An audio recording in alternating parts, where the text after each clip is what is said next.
Hi again. In David Reed's book, Jehovah-talk, published in 1997, he has his testimony expanded from the other testimony that was in How to Rescue Your Loved Ones from the Watchtower.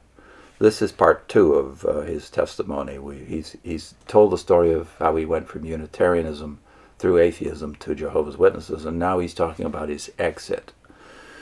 When Penny and I were at a large witness convention, we saw a handful of opposers picketing outside. One of them carried a sign that said, "Read the Bible, not the Watchtower."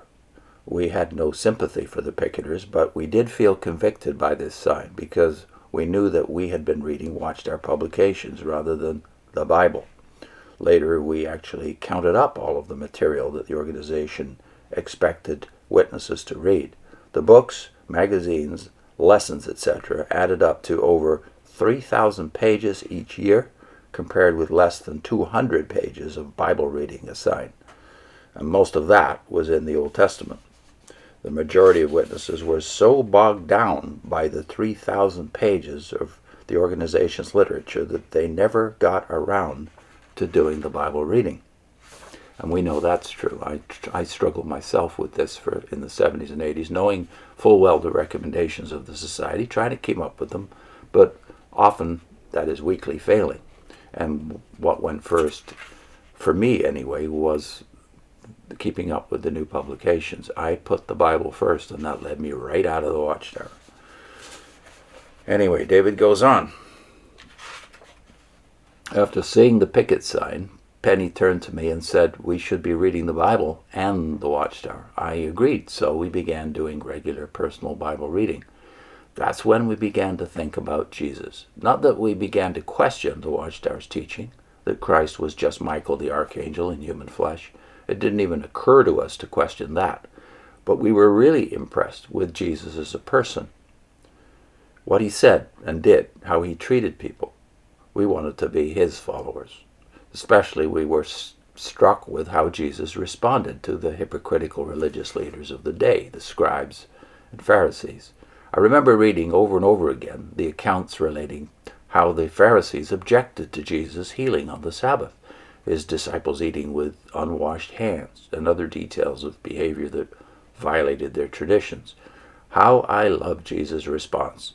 "You hypocrites." Isaiah aptly prophesied about you when he said, "This people honors me with their lips, yet their heart is far removed from me.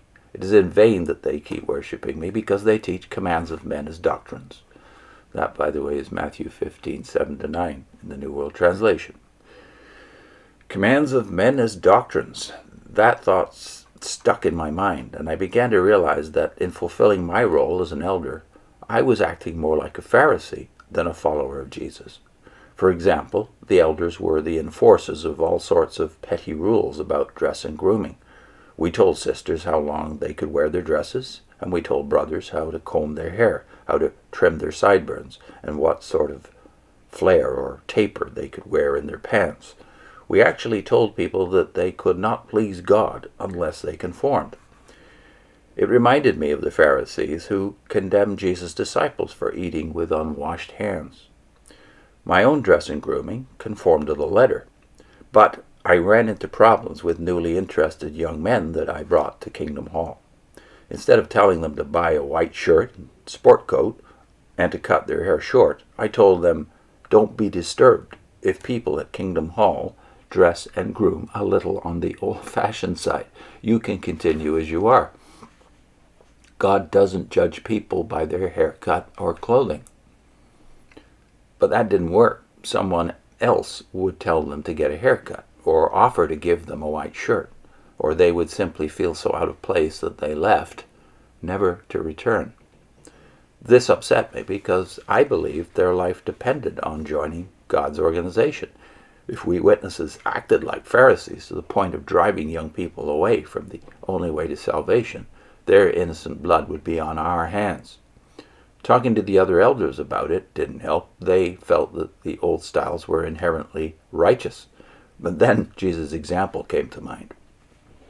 And he went on from there and entered their synagogue. And behold, there was a man with a withered hand. And they asked him, "Is it lawful to heal on the Sabbath?" so that they might accuse him. He said to them, "What man of you, if he has one sheep and it falls into a pit on the Sabbath, will not lay hold of it and lift it out?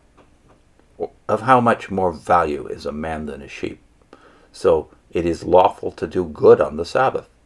Then he said to the man, "Stretch out your hand." And that's Matthew 12:9-13 in the Revised Standard Version.